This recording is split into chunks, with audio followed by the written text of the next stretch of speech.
पिछले रविवार को साईं बाबा की बातों को लेकर के बहुत सारे लोगों को खारा लग गया।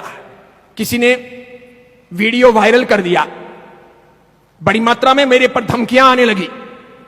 मुझे कहा गया कि आप माफी मांगिए। मैंने कहा देखिए, डराने धमकाने की आवश्यकता नहीं है। ये डरने की जो सोच है समाज की, यही सबसे बड़ी गलती है।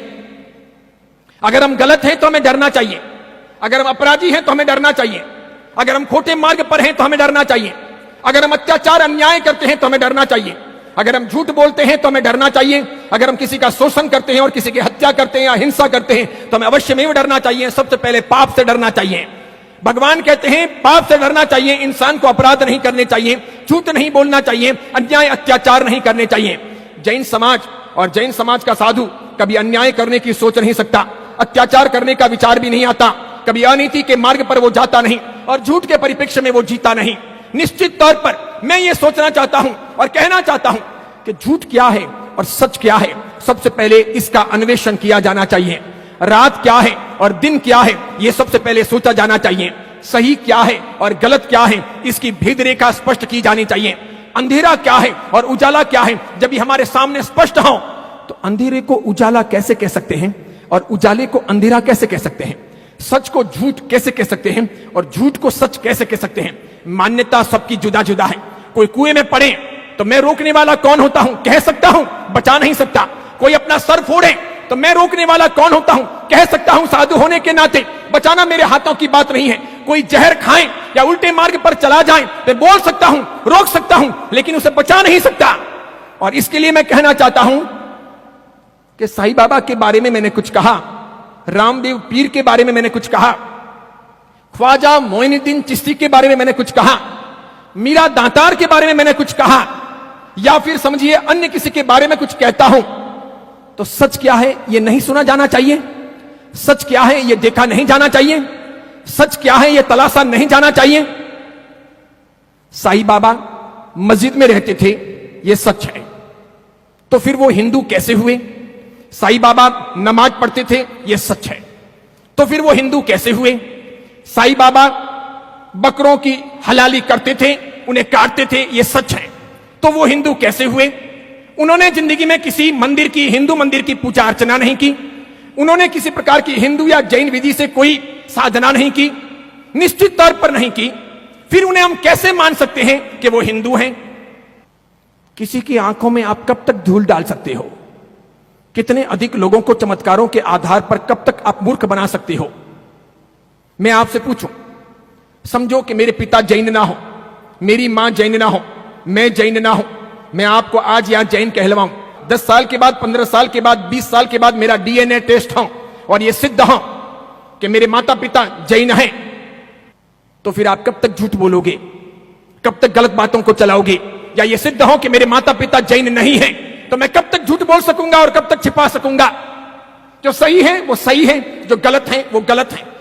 जैन धर्म के लोगों को बचाना, सच्चे अच्छे हिंदुओं को निर्देशन देना और धर्म से भटक रही समाज की रक्षा करना, यह साधु संतों का कर्तव्य है। रोटियां समाज की खाते हैं, समाज के लिए नहीं बोलेंगे तो साधु संतों का उपेक्षा भाव भारतीय संस्कृति को नष्ट करेगा, धर्म की हानि करवाएगा, समाज को गर्त में ले जाएगा। मैं जरूर संस्कृति से हिंदू हूं, मान्यता से जैन हूं। हिंदू संस्कृति बचनी चाहिए, जैन धर्म भी बचना चाहिए, राष्ट्र का नवनिर्माण होना चाहिए, राष्ट्र की सुरक्षा होनी चाहिए। गलत मार्गों पर हिंदू को या जैन को नहीं बढ़ना चाहिए, भटकना नहीं चाहिए, चमत्कारों के परिवेश में ही नहीं जीना चाहिए, हकीकतों को तलाशना चाहिए, जीवन की उन्नति करनी चाहिए। चमत्कारों से पेट नहीं भरता, संस्कृति चमत्कारों के भरोसे नहीं टिकती, धर्म चमत्कारों के भरोसे विकास नहीं करता, समाज की रक्षा और समाज की उन्नति मात्र चमत्कारों के भरोसे या तालियों के भरोसे या भोजन के भरोसे या प्रभावनाओं के भरोसे या संघ पूजन के भरोसे या नाच गान के भरोसे नहीं हो सकती। उसके लिए नीति चाहिए, प्रिंसिपल चाहिए, सिद्धांत चाहिए, इतिहास की सही सही अन्वेषण की स्थितियां चाहिए, हमें पढ़ना चाहिए। सही बात यह है, गत रविवार को मैं शिरडी के साईं बाबा के बारे में बोला और सच यह है, मेरे से पहले कई सारे लोग वर्षों से ये बातें कहते आए हैं, ऐसी किताब भी छप चुकी है, उन्होंने दावा किया है, दुनिया का कोई भी आदमी उनके दावों को झुठला नहीं सका है कि साईं बाबा हिंदू नहीं मुसलमान थे। कोई नहीं जुटला सका। स्वयं साईं बाबा के शिरडी के ट्रस्ट के जो जोशी जी थे, उन्होंने भी ट्रस्टी होते हुए भी यह दावा किया था कि साई ट्रस्ट ने हिंदू समाज के साथ में बहुत बड़ी गद्दारी की है, हिंदू समाज को भटकाने का काम किया है।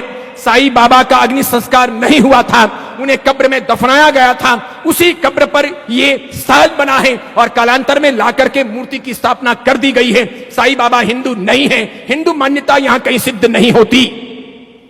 उन दावों पर कभी शंकराचार्य भी बोले थे, धमकाना, डराना, आश्रमों में तोड़फोड़ कर लेना, धमकियां देना, मारने की या केस करने की धमकियां देना, ये बातें तो सामान्य हैं। भारत का कानून सभी को अपने अपने ढंग से जीने का, साथ में अल्पसंख्यकों को अपने इरादों से जीने का और साथ में सत्य को प्रकाशित करने का अधिकार देता है। सच वो सच है। अगर मेरा समाज, मेरा कोई भाई, मेरी कोई बहन, मेरे मानने और चाहने वाले लोग या मेरे भगवान के लोग अगर मार्ग से हटते हैं, वे भटक जाते हैं और मुझे उन आंखों से दिखाई देता है कि जिस रास्ते पर आप चल रहे हो वहां कंकड़ हैं, पत्थर हैं, पानी है, कीचड़ हैं, खड्डे हैं, गिरने की संभावनाएं हैं, वहां मत जाइए, वहां से हटिए, सही मार्ग पर जाइए। तो क्या मैं समाज की रोटियां खाता हूं तो सच न बोलूं, चुप रह जाऊं, समाज को गिरने दूं, समाज का पतन होने दूं? जैन समाज में दोगले लोगों की संख्या भी कम नहीं है। वे धर्महीन, धर्मभ्रष्ट लोग हैं। वे ऐसे नालायक लोग हैं जो खाते हैं जैन धर्म का और बातें करते हैं दूसरों की। उनमें से कोई अगर सत्य साईं बाबा के भक्त हैं तो करम फूटे उनके, उनका अभिवादन नहीं हो सकता, वो महावीर के नहीं हो सकते। मैं तो आज भी कहता हूं, जो लोग लाइव सुनते हो, ऐसे सभी धर्मभ्रष्ट दोगले लोगों को अपना धर्म परिवर्तन कर लेना चाहिए।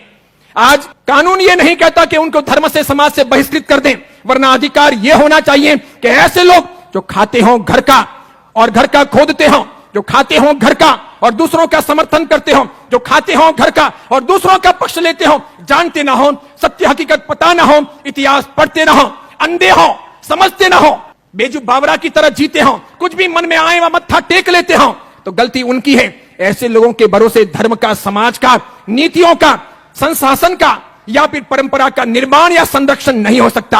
हमारा यह वीडियो अगर आपको पसंद आया हो तो उसे लाइक कीजिए, शेयर कीजिए और आचार्य विमल सागर सूरी जी के नाम से चल रहे हमारे चैनल को सब्सक्राइब कर उसके पास रहे बेल के बटन को क्लिक कीजिए ताकि हमारे नित नए वीडियो को देखने का आपको अवसर मिल सके।